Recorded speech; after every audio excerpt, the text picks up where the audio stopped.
Welcome to our channel. Today we how to disable Google Meet notifications for scheduled project calls, beginner guide step by step clearly.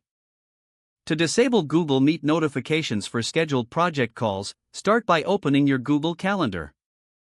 Locate and click on the event that corresponds to your project call. Once the event details open, look for the option labeled Notification. Click on the drop-down menu beside this option. You will see different notification settings listed. To disable notifications, select None from the drop-down. If you want to customize notifications further, you can adjust the timing or the type of notification. After making your selection, be sure to click Save at the top of the event details. This ensures your changes are applied. If you have additional events, you may need to repeat these steps for each one individually. Now, your Google Meet notifications for these project calls will be disabled.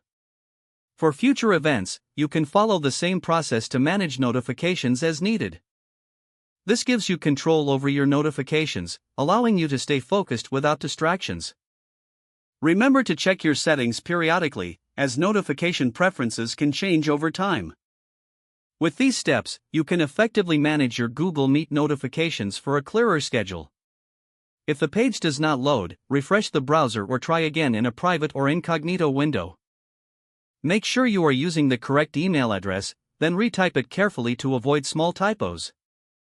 If your password is not accepted, use the reset option and create a new strong password you can remember. Check your spam folder for verification or security emails, then complete any requested confirmation steps. Enable two-factor authentication if available to improve account security and reduce unauthorized access risk. After signing in, review your profile details so your contact information and settings are accurate. If you see an error message, note it down and try again after restarting your device and internet connection. Log out when you finish, especially on shared devices, to keep your account and payment information secure. If the page does not load, refresh the browser or try again in a private or incognito window. Make sure you are using the correct email address, then retype it carefully to avoid small typos. If your password is not accepted, use the reset option and create a new strong password you can remember. Check your spam folder for verification or security emails, then complete any requested confirmation steps. Enable two-factor authentication if available to improve account security and reduce unauthorized access risk. After signing in, review your profile details so your contact information and settings are accurate and current. Don't forget to like this video and subscribe to our channel for more step-by-step tech guides.